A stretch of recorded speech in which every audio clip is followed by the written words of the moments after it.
নির্বাচন কমিশন আগামী ডিসেম্বরের মধ্যে জাতীয় নির্বাচন করার সময়সীমা অতিক্রম করতে চায় না বলে জানিয়েছেন প্রধান নির্বাচন commissioner CEC AMM Nasir Uddin. তিনি বলেছেন, এই সময়সীমা যাতে পার না হয় সেজন্য ইসি সর্বাত্মক প্রস্তুতি নিচ্ছে। এক্ষেত্রে ডিসেম্বরে নির্বাচন করতে হলে অক্টোবরেই তফসিল ঘোষণা করতে হবে। সোমবার রাজধানীর আগারগাঁওয়ে নির্বাচন কমিশন ভবনে ব্রিটিশ হাইকমিশনার সারাহ কুকের সঙ্গে বৈঠকের পর সাংবাদিকদের এসব কথা বলেন সিইসি। এর আগে ব্রিটিশ হাইকমিশনারের সঙ্গে ঘণ্টাব্যাপী বৈঠকে অংশ নেন তিনি। বৈঠকে আলোচনার বিষয় নিয়ে প্রধান নির্বাচন কমিশনার সাংবাদিকদের বলেন, জাতীয় নির্বাচনের প্রস্তুতি সম্পর্কে জানতে চাওয়ার পাশাপাশি বাংলাদেশের গণতন্ত্রের পথে উত্তরণে তারা ইসিকে সহায়তা করতে চান। পর্যবেক্ষক ভোটার তালিকা, দল নিবন্ধন ও কেনাকাটার বিষয়ে ব্রিটিশ হাইকমিশনারকে অবহিত করা হয়েছে।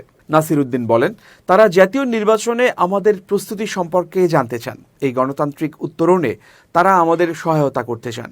আমরা ভোটার ও দলের নিবন্ধনের প্রস্তুতি সম্পর্কে জানিয়েছি। আমরা খুব শিগগির কেনাকাটায় যাব। আমরা পর্যবেক্ষক নীতি পুনর্বিবেচনা করছি। পর্যবেক্ষক নিয়োগ প্রক্রিয়া আমরা সম্পন্ন করব।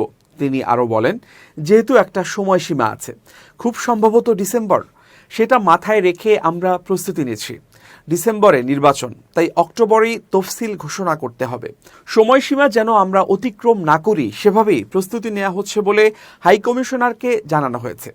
কী ধরনের সহায়তা আপনারা চেয়েছেন, এমন প্রশ্নের জবাবে সিইসি বলেন, নির্বাচনে দলগুলোর এজেন্টরা থাকেন। দলের কর্মী বলে তাদের এজেন্ট হিসেবে নিয়োগ দেয়, অথচ তিনি নির্বাচনের নিয়মের কিছুই জানেন না। এখানে একটা প্রশিক্ষণের প্রয়োজন।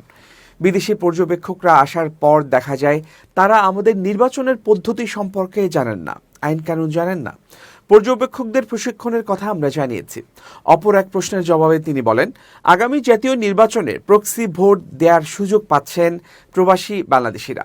এতে জাতীয় নির্বাচনের সময় যারা প্রবাসে থাকবেন তাদের পক্ষ থেকে অন্য কেউ ভোটাধিকার প্রয়োগ করতে পারবেন।